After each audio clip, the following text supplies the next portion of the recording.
Hi అండి. అందరూ ఎలా ఉన్నారు? నేనైతే చాలా బాగున్నానండి. అండ్ మీరు కూడా బాగుండాలని మనస్ఫూర్తిగా కోరుకుంటున్నానండి. అండ్ ఇదైతే నేను మండే ఈవినింగ్ నుంచి వ్లాగ్ అనేది షూట్ చేశానండి కొంచెంగా. యాక్చువల్‌గా మండే ఈవినింగ్ నుంచి రొటీన్ అనేది స్టార్ట్ చేశాను. కానీ కంటిన్యూ చేయలేదండి.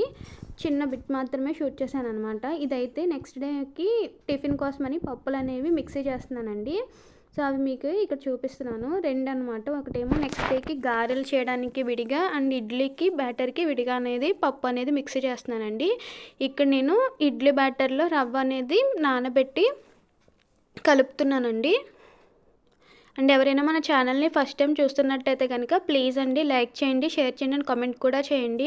చాలామంది చూసి వెళ్ళిపోతున్నారు కానీ కామెంట్స్ చేయట్లేదు. అలాగే ఏమి లైక్స్ కూడా ఏమి రావట్లేదండి. మీకు నచ్చిందా లేదనేది మీరు కమెంట్ చేస్తేనే నాకు అర్థమవుతుందండి. సో ప్లీజ్ అండి మీ కామెంట్స్ని నాకు తెలియచేయండి. అండ్ ఇక్కడైతే నేను హాట్ వాటర్ పెడుతున్నానండి.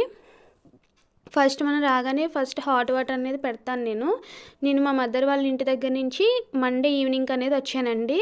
సో నా ఈవినింగ్ రొటీన్ అక్కడి నుంచి నేను షూట్ చేశానండి.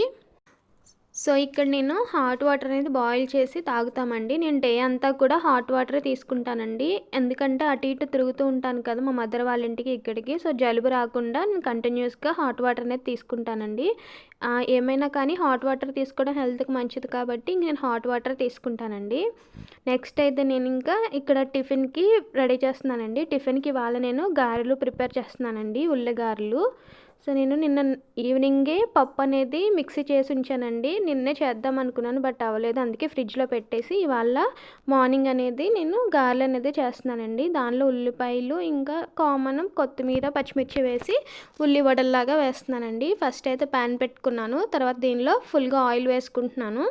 ఈ ఆయిల్ మరిగేలోపు నేను పక్కన ఉల్లిపాయలు అవి ప్రిపేర్ చేసుకుంటానండి. నెక్స్ట్ దానిలో కొంచెం జీలకర్ర అంతా వేసి మిక్స్ చేసి ఇలా వడల కింద వేసేస్తానండి. ఈజీ అనండి. ఫస్ట్లో అయితే చాలా కష్టంగా అనిపించేది, నాకు షేప్ కూడా వచ్చేది కాదు. ఇప్పుడైతే చాలా మంచిగా వస్తున్నాయి, మెత్తగా వస్తున్నాయండి. పైకి క్రిస్పీగా ఉన్న లోపల మెత్తగా చాలా బాగున్నాయండి. ఇక్కడైతే గారెలు అనేవి ప్రిపేర్ చేస్తానండి. ఆయిల్ ఫుడ్ ఎప్పుడూ తీసుకోమండి, అప్పుడప్పుడు కామన్గా తీసుకుంటూ ఉంటాము. ఎప్పుడైనా తినాలనిపించినప్పుడు బయట ఫుడ్ కన్నా ఇంక ఇంట్లోనే ప్రిపేర్ చేసుకొని తింటాం. వీక్లీ వన్స్ అలా అయితే గారెలు అనేవి తింటామండి. ఇక్కడైతే ఆయిల్ బాగా హీట్ అవ్వడం వల్ల చాలా బాగా వచ్చినాయి గారెలు అనేవి. మనం వేయగానే కూడా పొంగేస్తున్నాయి. అండ్ ఆయిల్ ఎంత హీట్గా ఉంటే అంత పర్ఫెక్ట్గా వస్తాయండి. అండ్ నెక్స్ట్ ఇక్కడ వచ్చేసి సింక్ నిండా గిన్నెలు అనేవి ఉన్నాయండి చాలా. అంటే నిన్న ఈవినింగ్ నుంచి నేను ఏమీ క్లీన్ చేయలేదు. అండ్ ఇక్కడ గారెలు వేసిన తర్వాత ఆయిల్ మరకలా ఉన్నాయన్నమాట. సో నేను అన్నీ క్లీన్ చేసుకుని వచ్చిన తర్వాత కర్రీ అనేది ప్రిపేర్ చేస్తానండి. ఇవాళ వచ్చేసి నేను పచ్చి రొయ్యలు కర్రీ చేస్తున్నానండి. ఇవి నిన్న మా మదర్ వాళ్ళ ఇంటి దగ్గర తీసుకున్నాం. కేజీ వచ్చి 400 రూపీస్ అండి. గోదావరి రొయ్యలు అంటారు కదా. సో ఇది మాకు బాగా దొరుకుతాయండి. కొంచెం కాస్ట్ ఎక్కువగానే ఉంటాయి, పెద్ద సైజు ఉంటాయి, బాగుంటుందన్నమాట. ఇక్కడైతే ప్యాన్ పెట్టుకొని జీలకర్ర వేసుకొని నెక్స్ట్ ఇది కొంచెం హీట్ అయిన తర్వాత ఉల్లిపాయలు అవి వేసి మగ్గిస్తానండి. ఇది నా స్టైల్ అండి. చాలా సింపుల్గా ఉంటుంది, టేస్ట్ అయితే చాలా బాగుంటుందన్నమాట. అండ్ ఉల్లిపాయలు అవి మగ్గిన తర్వాత దీనిలో కొంచెం సాల్ట్ కూడా వేసుకుంటామండి. సాల్ట్ వేసిన తర్వాత కొంచెం మగ్గిన తర్వాత ఇందులో టమాటో వేసుకుంటాను. అండ్ ఇంకా మన ఛానల్లో వచ్చి రెగ్యులర్ వ్లాగ్స్ అనేవి ఉంటాయండి. అలాగే కొంచెం useful informations and online feedbacks, reviews కూడా ఉంటాయండి. ఎవరికైనా ఇంట్రెస్ట్ ఉంటే కనుక ఒకసారి ఛానల్ అనేది విజిట్ చేసి చూడండి, మీకు నచ్చుతాయని అనుకుంటున్నాను. బడ్జెట్ ఫ్రెండ్లీ షాపింగ్ వీడియోస్ కూడా ఉంటాయండి. ఇక్కడైతే ఆనియన్స్ వేసేసిన తర్వాత కొంచెంసేపు మూత పెట్టి మగ్గిస్తున్నానండి. కానీ కర్రీస్ అనేవి ఎప్పుడు సిమ్లో చేసుకుంటేనే, లో ఫ్లేమ్లో చేసుకుంటేనే టేస్టీగా ఉంటాయి కదా. సో అందుకే నేను కర్రీస్ అన్నీ కూడా సిమ్లో పెట్టి చేస్తానండి. ఆనియన్స్ కొంచెం మగ్గిన తర్వాత టొమాటోస్ కూడా వేసేస్తున్నాను. ఈ రెండు కూడా మళ్ళీ మూత పెట్టి కొంచెం సేపు మగ్గిస్తే బాగా మగ్గుతాయండి. అలాగే మన ఛానల్ని ఎవరైనా ఫస్ట్ టైం విజిట్ చేసి ఉంటే కనుక ఇంకా మంచి మంచి వీడియోస్ అనేవి ఉన్నాయండి. ఒకసారి ఛానల్ని విజిట్ చేసి చెక్ చేసి చూస్తే మీకు యూస్ఫుల్ ఇన్ఫర్మేషన్స్ అనేవి ఉంటాయండి. నచ్చితే కనుక చూసి లైక్ చేసి షేర్ చేసి కానీ కామెంట్ కూడా చేయండి. అండ్ ప్లీజ్ సబ్స్క్రైబ్ చేసుకోండి. ఇంకా చాలామంది సబ్స్క్రైబ్ చేసుకోకుండానే మన వీడియోస్ అనేవి చూస్తున్నారండి. సబ్స్క్రైబ్ చేసుకున్న వాళ్ళకన్నా సబ్స్క్రైబ్ చేసుకోని వాళ్ళవే ఎక్కువ వ్యూస్ ఉంటున్నాయండి. మరి మీరెందుకు సబ్స్క్రైబ్ చేసుకోవట్లేదో నాకు అర్థం కావట్లేదండి. ఒకవేళ నచ్చిందా, నచ్చలేదనేది ఒక కామెంట్ పెట్టి మేము అందుకే చేసుకుంటున్నాం, లేదా మేము అందుకే చేయట్లేదు అనేదైనా నాకు చెప్తే నేను అది చేంజ్ చేసుకుంటానండి. ఇక్కడైతే ఉల్లిపాయలు, టొమాటోస్ మగ్గిన తర్వాత నేను ఇక్కడ రొయ్యలు అనేవి వేసేస్తున్నానండి. ఇవి కొంచెం గోదావరి రొయ్యలు కాబట్టి పెద్ద సైజులో ఉంటాయండి. బాగుంటాయి, చాలా టేస్టీగా ఉంటాయి. కాస్ట్ ఎక్కువైనా కానీ చాలా బాగుంటాయండి. కానీ తొందరగా కుక్ అయిపోతాయి కూడా. సో నేను ఇవి ఆనియన్స్లో వేసి పసుపు వేసి కొంచెం మగ్గనిస్తానండి. సో మగ్గిన తర్వాత మనం దీనిలో ఉన్న మూత పెట్టేస్తే ఈ రొయ్యల్లో ఉన్న వాటర్ అంతా బయటకు వచ్చేస్తుంది. సో ఆ వాటర్ అంతా మగ్గిన తర్వాత ఎవాపరేట్ అయిన తర్వాత మనం ఇంకా కారం అవి వేసుకొని వాటర్ వేసుకొని కర్రీ అనేది పెట్టేసుకుంటామండి. ఇక్కడైతే ఫ్రాన్స్ నేను మర్చిపోయి చికెన్ లాగా కలిపేసానండి. కొన్ని అయితే విడిపోయినాయి. అలా కలపొద్దంట.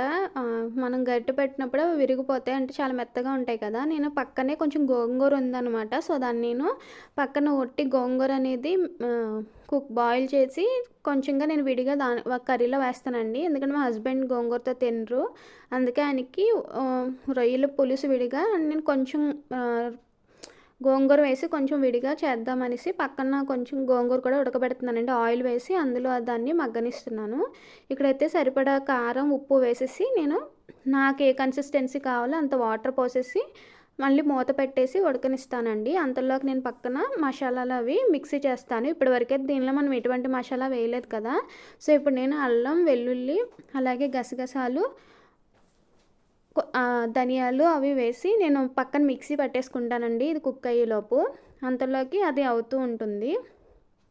అలాగే ఇంకా నేను చేస్తున్న వీడియోస్లో మీకు ఏ కంటెంట్ నచ్చిందనేది కూడా కింద కమెంట్ చేయండి. లేకపోతే మీకు ఏ టైప్ ఆఫ్ వీడియోస్ కావాలనేదైనా నాకు చెప్తే నేను ఆ టైప్ చేయడానికి ట్రై చేస్తూ ఉంటానండి. అండ్ ఇక్కడ మ్యాక్సిమం అయిపోవచ్చిందండి. మొత్తం బాగా కుక్ అయిపోయింది. టేస్ట్ అవి చూసాను, సాల్ట్ అది కొంచెం పడుతుంది, వేసాను నేను. అలాగే ఇక్కడ నేను మిక్సీ చేసుకున్న మసాలా కూడా వేసేస్తున్నానండి. ఆల్మోస్ట్ ఇంకా ఎండింగ్ స్టేజ్లో ఉంది కర్రీ. చాలా ఈజీయేనండి. నార్మల్ కర్రీస్ ఎలా చేసుకుంటామో అలాగే చేస్తాను నేను. ఇందులో అయితే నేను చింతపండు ఏం వేయట్లేదండి. ఎందుకంటే ఒక టమాటో వేసాను కాబట్టి నాకు అది సరిపోయింది. ఎవరైనా కావాలనుకున్న వాళ్ళు కొంతమంది చింతపండు కూడా వేసుకుంటారు. బట్ నాకు ఇందులో సరిపోయిందనమాట పులుపు, టమాటో పులుపు అనేది. ఇంకా ఎక్కువైపోతే బాగోదని చెప్పి నేను వేయట్లేదు. ఇంకా ఇక్కడైతే ఈ కన్సిస్టెన్సీలో నేను తీసేస్తానండి. ఇంకా ఎందుకంటే పులుసులా అయితే బాగుంటుంది. కొంతమందికి అలా ఇష్టం, కొంతమంది ఇగురులా తింటారు. అండ్ నేను కొంచెం కర్రీ వచ్చేసి గోంగూరలాగా పక్కకు తీసేసానండి. మళ్ళీ దీన్ని మసాలా అంతా కొంచెం బాగా పట్టేలాగా మూత పెట్టి పక్కన పెట్టేస్తానండి. అంతలోకి నేను కొత్తిమీర అనేది క్లీన్ చేసుకొని వేస్తాను ఇందులో. మ్యాక్సిమం నాన్ వెజ్ కర్రీస్ అంతట్లో కూడా కొత్తిమీర అనేది ఎక్కువ పడుతుందండి. నేనైతే ఎక్కువ కొత్తిమీర వేసుకుంటాను. కట్ట మొత్తం వేసేస్తానండి. నాకు ఆ ఫ్లేవర్ అంటే చాలా ఇష్టం అనమాట. నాన్ వెజ్లో కొత్తిమీర ఫ్లేవర్ అనేది బాగుంటుందండి. మనకి ఇంకా ఈ నాన్ వెజ్ స్మెల్ అనేది లేకుండా అది ఒక మంచి కమ్మగా వస్తుందన్నమాట స్మెల్. నాకైతే కొత్తిమీర అనేది ప్రతి కర్రీలో, నాన్ వెజ్ కాదు వెజ్ ఏదైనా కానీ కర్రీస్లో కొత్తిమీర అనేది కన్ఫామ్గా ఉండాలండి. సో ఇక్కడైతే నూనె పైకి తేలిపోయిందండి. కర్రీ అంతా ఉడికిపోయింది. అండ్ ఇంకా ఫైనల్గా నేను క్లీన్ చేసుకొని కొత్తిమీర అంతా వేసేస్తున్నాను. సో దీన్ని కొత్తిమీర కూడా వేసిన తర్వాత ఇంకొంచెం సేపు మూత పెట్టి మగ్గనిస్తే మనకి కర్రీ అనేది అయిపోతుందండి. అండ్ ప్లీజ్ అండి, ఎవరైనా మన ఛానల్ని ఫస్ట్ టైం చూస్తుంటే కనుక ప్లీజ్ అండి లైక్ చేయండి, షేర్ చేయండి అండ్ కామెంట్ కూడా చేయండి. అలాగే ఇప్పటివరకు నన్ను ఆదరిస్తున్న ప్రతి ఒక్కరికి కూడా నా ధన్యవాదాలు అనేది తెలుపుకుంటున్నానండి. ఇదేనండి రోస్ట్ వీడియో. నచ్చితే కనుక ప్లీజ్ అండి లైక్ చేయండి, షేర్ చేయండి అండ్ కామెంట్ కూడా చేయండి. Thanks for watching. Bye bye.